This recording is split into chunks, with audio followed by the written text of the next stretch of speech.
उत्तर प्रदेश में 265 सीटों पे ऑलरेडी ईवीएम के लिए टेक्नोलॉजी लग चुकी है। 270 सीटों पे शोर शॉट लगेगी इंशाल्लाह।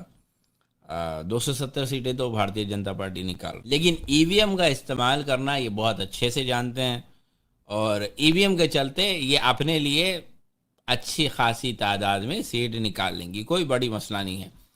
आज पंजाब में अमरिंदर की सरकार से लोग खुश होने के बावजूद भी, इनको वोट देने के बावजूद भी ये सरकार बनाने की स्थिति में कभी नहीं पहुंच पाएंगे। कांग्रेस वाले दोबारा पंजाब में सरकार नहीं बना पाएंगे अगले 15 सालों तक। ये भविष्यवाणी समझ लो, आप जो समझना है समझ लो। They won't be able to make government on their own. खुद के बूते पे सरकार नहीं बना पाएंगे। क्यों? क्योंकि पंजाब में, आप लोगों को शायद इस बात का इल्म नहीं है, क्योंकि पंजाब में ड्रग का जो पैसा है वो सरकार सबसे ज़्यादा कमाती है। ड्रग्स का जो पैसा है, जो स्मगलिंग होती है ड्रग्स की, जो ड्रग्स का जो हिसाब किताब है, वो सबसे ज़्यादा पंजाब की सरकार ही कराती है। तो इन्होंने बहुत पैसा कमाया है ड्रग्स में, और हर सरकार ड्रग्स से पैसा ही कमाना चाहती है। तो पंजाबियों के लिए ये नहीं है, कोई नहीं है पंजाब में पंजाबी या सरदारों के लिए या पंजाबी लोगों के लिए कोई भी नहीं है। सिवाय ड्रग के आपके पास कुछ नहीं है। मनी यादव साहब, देखिए पॉलिटिकल सपोर्ट, अगेन पॉलिटिक्स को हम लोग समझ नहीं पा रहे हैं। पॉलिटिक्स है क्या? जनता के कंधों पे पड़ी हुई या जनता के लाश में पड़ी हुई एक ऐसा सिंहासन जो चंद लोगों को सत्ता में रहने का लाभ देता है, और वो सत्ता में कैदी बैठे हुए हैं। असल लाभ तो उन व्यापारियों को हो रहा है जो सत्ताधारियों का ही पैसा लगा के बैठे हुए हैं। कई लोगों को लगता है कि भारतीय जनता पार्टी अडानी अंबानी से पैसा लेती है। नहीं, अडानी अंबानी के पास भारतीय जनता पार्टी का पैसा है, और भारतीय जनता पार्टी के नेता खुद कैद में बैठे हुए हैं। पार्टी एक व्यक्ति से नहीं है, पार्टी ये कई लोगों का सिंडिकेट है। चाहे वो कांग्रेस हो, आम आदमी हो, बीजेपी हो, एसपी हो, बीएसपी हो, ये सारों का एक सिंडिकेट बना हुआ है। कुछ लोग हैं जो बस इनके साथ खिलवाड़ करते हैं, आप लोगों की जान के साथ खिलवाड़ करते हैं। सबसे अच्छा ईवीएम को हटाओ, बैलेट पेपर वर्क कराओ। नहीं अखिल खान साहब, बैलेट पेपर नहीं आएगा, ईवीएम नहीं हटेगी, छोड़ दीजिए, ये नामुमकिन है। अब बैलेट पेपर पे चुनाव नहीं होगा, देयर इज नो पॉसिबिलिटी।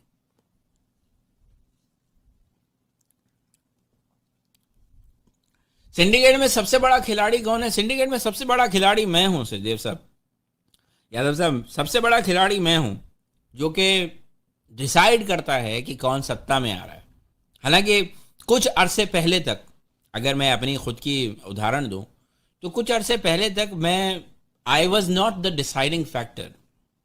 2014 से 2019 में कई जगहों पे मैंने भारतीय जनता पार्टी को हराने का काम किया है, दूसरी पार्टी को जिताने का काम किया है। लेकिन 2019 के चुनाव के बाद में मैंने एक सबक सीखा।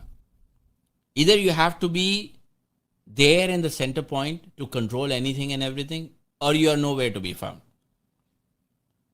मैंने बहुत बड़ा इन्वेस्टमेंट किया था, वक्त और पैसे का, इस बात को पुष्टि करने के लिए, इस बात का कंफर्म करने के लिए, शोर शॉट होने के लिए कि आने वाले चुनाव मेरी मर्जी के बगैर ना चल पाए।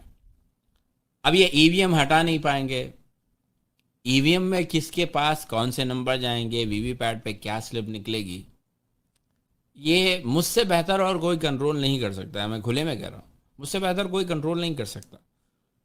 तो सिंडिकेट का बॉस तो मैं ही हूँ।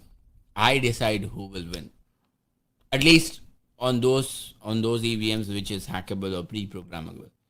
So yeah, thank you, आप लोगों की दुआ है। ईवीएम को बैन होने नहीं, दास साहब, ईवीएम बैन नहीं होगा। शरद पवार राष्ट्रपति बनेगा? नहीं बनेगा। शरद पवार राष्ट्रपति नहीं बनेगा, पीरियड। उसके कुंडली में लिखा हुआ नहीं है। कांग्रेस को फ्रेश चेहरा चाहिए। अगर अपनी बची कुची ज़मीन बचानी है, कांग्रेस की ज़मीन, कांग्रेस के पैरों के तले ज़मीन बहुत पहले निकल गई बाबा, बहुत पहले निकल गई है फरिंदर। अब कांग्रेस की कोई औकात नहीं रही। रियलिटी तो यही है। अब कांग्रेस की कोई औकात नहीं रही, कांग्रेस चाह के भी कुछ नहीं कर पाएगी, पीरियड। भूल जाएं। अगर आप में से किसी को ये लगता है कि कांग्रेस कुछ करने की स्थिति में है, नहीं, कांग्रेस कुछ भी नहीं कर पाएगी अब। Every political party are same, just making money और नथिंग एल्स।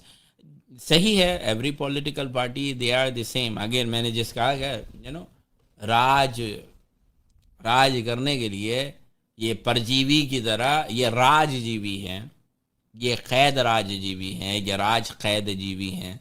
ये कैद में हैं लेकिन उसके बावजूद भी राज कर रहे हैं।